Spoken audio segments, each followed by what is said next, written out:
네, 오늘도 둘 중 한 종목은 방송에서 바로 공개가 되죠. 오늘은 암행어사 전문가님의 히든 종목입니다. 공개해 주세요.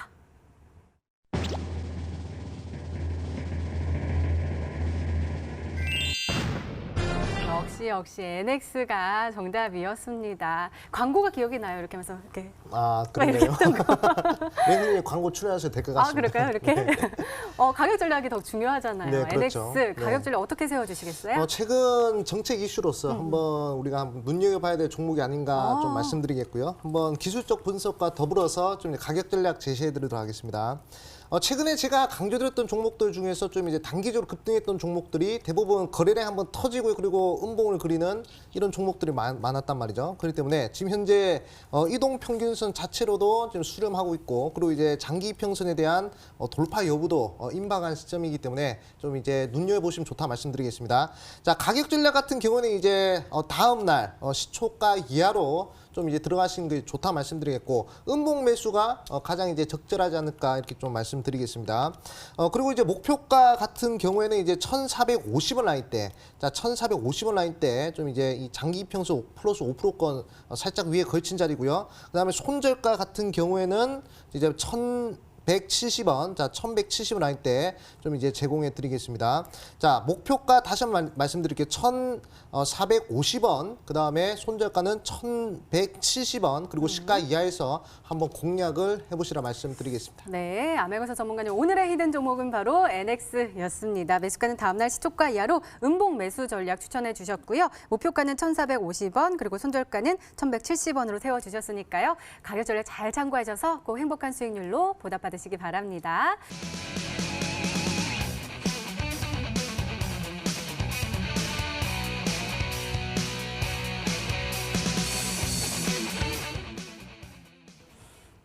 그래서 계속해서 관련된 정책 수혜주를 강조해 주셨군요.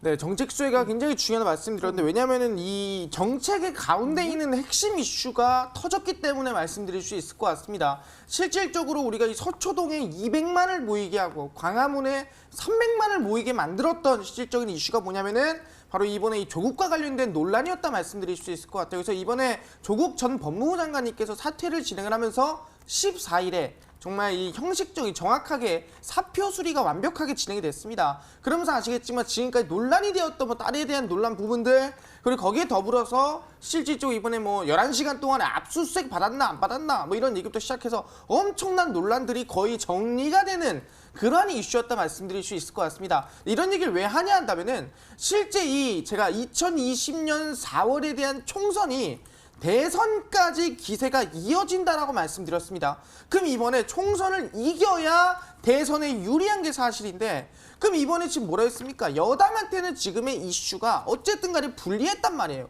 근데 그 이슈가 뭐예요? 소멸이 됐습니다. 악재가 소멸이 됐어요. 그러면서 지금까지 불리했던 것이 어느 정도는 불리함이 사라졌기 때문에 다시 한 번 더 수혜가 될 수 있을 만한 급등이 될 수 있을 만한 기회가 왔는데 그 기회를 이제 살려야 되지 않겠습니까? 그렇기 때문에 이번에 아시겠지만 정부 정책들이 하나씩 나오고 있다는 거죠. 지지율을 끌어올리기 위한 악재가 사라졌으니 지지율을 올릴 수 있는 이슈를 최대한 끌어모아야겠죠. 그 첫 번째가 어제 말씀드렸던 바로 정부의 60조 자율주행 투자 그리고 수소차 투자였습니다. 뭐 만든다 했어요? 무리수인 것 같지만 플라잉카를 만든다 했습니다. 날아다니는 차를 만들겠다. 그 정도로 솔직히 말하면 지금 60조란 투자를 정부에서 끊임없이 진행한다. 다 아시겠지만 보다 지지율을 끌어올리기 위한 이슈가 나와주고 있는데 그 중에서도 가장 큰 지지율을 얻을 수 있을 만한 정책, 가장 큰 우리의 지지를 얻을 만한 이슈가 뭐가 있겠는가? 그 이슈 다음 힌트에서 확인해 보도록 하겠습니다. 네. 진행을 해주셨어요. 두 번째 힌트 열어볼게요. 마르스 전문가님의 두 번째 힌트입니다.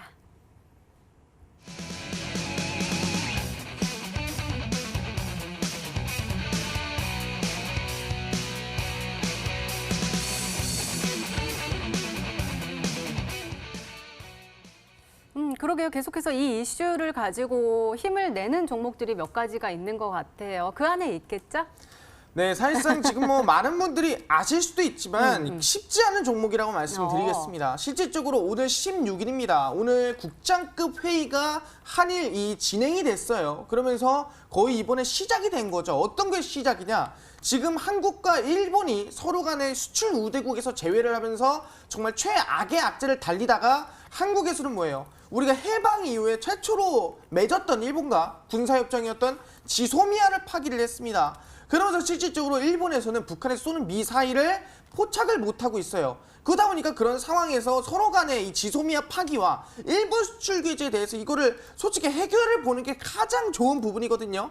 그러다 보니까 지금 한일에 대한 국장급 협의가 오늘자에서 진행이 됐고 이제 그 더불어서 더 강하게 어필할 수 있는 더 강하게 서로 간에 화해를 할 수 있으면 길이 있다면은 그게 바로 나루히토 이번에 1왕 즉위식이라 말씀드릴 수 있을 것 같아요. 대략 50개국에 있는 나라의 대략의 굉장히 유명한 인사들이 모여서 이번 나루히토 1왕의 즉위식에 참가한다 볼 수 있을 것 같습니다. 근데 뭐 1왕 즉위식이 뭐 엄청난 거냐겠지만 일본에서는 아직도 어명이라는 게 있습니다. 왕의 명령이라는 거는 그만큼 일본에서 강하단 말이에요. 그래서 1왕 즉위식이 정말 큰 이슈예요. 근데 그 1왕 즉위식에 다른 나라들도 굉장히 뭐 유명한 인사들이 가는데 한국에선 누가 가냐? 한국에선 바로 이낙연 총리가 이 대통령의 전용기를 타고 간다고 이슈 나와줬습니다. 그래서 21일부터 24일 사이에 들어가게 되는데 근데 중요한 게 뭐냐면 아니 가긴 가는 건데 거기 가서 뭘 할 수 있겠느냐 이런 말 할 수 있을 것 같은데 원래 이낙연 총리는요 아시겠지만 과거에 동아일보의 도쿄 특파원으로 오랫동안 있으면서 일본과 일본의 무다라든가 일본의 상황에 대해서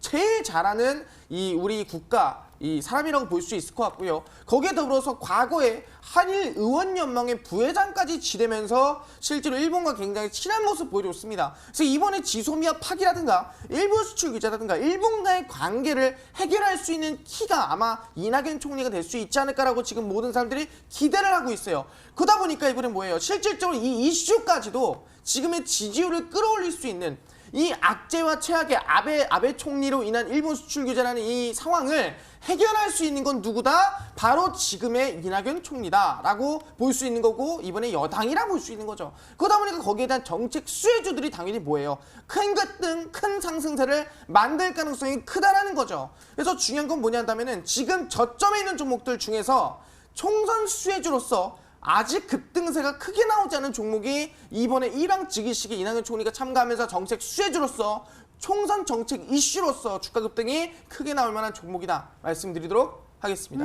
그러면 한번 추리를 해보도록 하겠습니다. 매고사 전문가님 혹시 좀 눈치채셨어요? 오늘은 좀 관련된 거 있잖아요. 좀 그쵸? 이제 쉽게 내주신 것 그러니까요. 같아가지고 좀 이제 쉽게 맞출 수 있지 않을까. 간만에 좀 이제 쉬운 이거 또 문제 이렇게 좀 나온 것 하셨어요? 같습니다. 네. 사실상 지금 이낙연 총리에 대한 그 얘기를 많이 해주셨는데 네. 그럼 이제 거기에 대한 요 관련주들이나 또는 이제 정책주들 한번 찾아보는 것이 괜찮겠죠. 근데 최근에 보면 거기에 대한 관련주들이 좀 큰 급등이 많이 나와줬어요. 그렇기 때문에 사실상 고점권에서 좀 이제 들어가기 좀 부담스러운 종목들이 있을 수 있는데 첫 번째로 한번 뽑아온 종목이 바로 HSD 엔진입니다. 자, 이 종목 같은 경우는 이제 과거에 이낙연 총리 관련된 정책 이슈로서 한번 이제 큰 급등이 나왔던 종목이고요. 그리고 이제 많이 빠졌습니다. 거의 뭐 고점 대비 60% 이상 하락하고요. 그리고 이제 좀 이제 반등을 해주고 있는데 추세 자체가 이제 상방으로 그리고 있기 때문에 상당히 지금 바닥권에서 좀 이제 좋은 흐름이 좀 나오고 있는 모양새가 아닌가 이렇게 좀 말씀드리겠고요. 두 번째 종목을 좀 보자면 이제 TK 케미칼이라는 종목을 볼 수가 있습니다. 자, TK 케미칼 같은 경우도 이제 이낙연 총리 관련된 정책 이슈로서 또 한번 좋은 시세를 보였던 종목인데, 자, 이 종목도 한번 상승 이후에 그리고 이제 많이 빠졌단 말이죠. 거의 막 고점 대비 한 40% 정도 하락하는 모습들 보여줬는데요. 최근에 이제 바닥을 한번 다지고 아래 꼬리를 크게 달면서 이제 지속 저점을 들어올려주는 그런 모습들을 좀 보이고 있습니다. 그렇기 때문에 사실상 뭐 이제 남선 알루미늄 이런 종목들도 이제 볼 수 있겠지만 특히 남선 알루미늄 같은 시간 외에서 좀 크게 하락을 했기 때문에 좀 이제 배제를 하고 TK 케미칼 아니면 HSD 엔진 뭐 이 정도로 좀 추려해 보는 것이 어떨까 좀 말씀드리겠습니다. 네, 그렇다면 마지막 힌트까지 들어보면 종목명을 정확하게 알 수 있을까요? 마르스 전문가님의 세 번째 힌트입니다.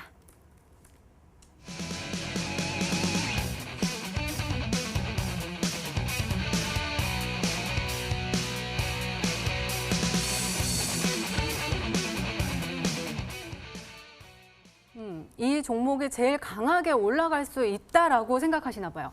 네, 제가 사실상 이 총선주 하면은 가장 이제 대장주를 항상 드린다고 말씀드리는데 제가 이 히든스탁에 나와서 총선 정책 수혜주입니다 하고 드리고 나서 제가 손실 난 적이 한 번도 없습니다. 제가 총선 정책 수로 처음 드린 종목이 뭐였냐면은 그 종목이 바로 한국프렌즈였어요. 한국프렌즈라는 종목 보시면 아시겠지만 주가가 이 음봉 구간에서 말씀을 드렸고요. 이 음봉 구간에서 공개한 이후에 하루 정도 조정을 줬습니다. 그리고 나서 단 하루 만에 주가 급등세가 대략 29%까지 급등세를 만들어내면서 이 히든스탁을 보셨다면은 누구든 충분히 30% 이상의 수익이 가능했다 말씀드렸고요. 그리고 나서 공개한 게 뭐였냐면은 SDN이라는 총선 정책 수혜주였습니다. 이 종목 언제 드렸냐? 이 양봉에 드렸어요. 이 양봉에 드리고 나서 다음날 음봉이 떠서 매수가를 드렸고요. 그리고 나서 주가 상승세가 꾸준히 나와주면서 대략 몇 프로까지 올라갔냐면은 거의 30% 가까이 28%, 30% 급등세가 또 나왔습니다. 그러면서 한국프렌즈 30% 이어서 SDN도 30% 갔고요. 거기에 따라 대신용모통신도 15%, 20%, 오픈베이스도 20%, 제가 총선 정책 수혜주를 한다면은 20%씩, 30%씩 연속으로 급등세를 드렸어요. 근데 뭐라고 했습니까? 지금 악재가 해소가 되면서 지금부터 총선 정책은 진짜 시작이다. 그러면서 실제로 과거에 급등이 나왔던 진양화학 같은 종목을 보시면 아시겠지만 2016년도입니다. 그 당시에 급등이 나왔던 저점에서 얼마 갔어요? 바로 거의 뭐 1, 2주 만에 160% 이상 급등을 만들어주는 모습 볼 수 있거든요. 이러한 종목처럼 바로 정책 수혜주가 한 번 뛰면은 160%, 150% 뛴다. 지금 30%, 20% 갔던 종목들은 이제 시작한 거고 이제 올라간 겁니다. 그럼 얘기하는 게 지금 최저점에서 이번에 1항지기식 정책 수혜까지 더불어가면서 총선 정책 수혜까지 동시에 받는 이 총선 정책 대장주를 찍는다고 한다면은 과거에 150%, 200% 갔던 종목의 후속주로서 지금까지 단 한 번도 진 적 없는 총선 정책 상한가 후속주로서 충분히 급등이 기대될 수 있지 않나 말씀드리도록 하겠습니다. 네.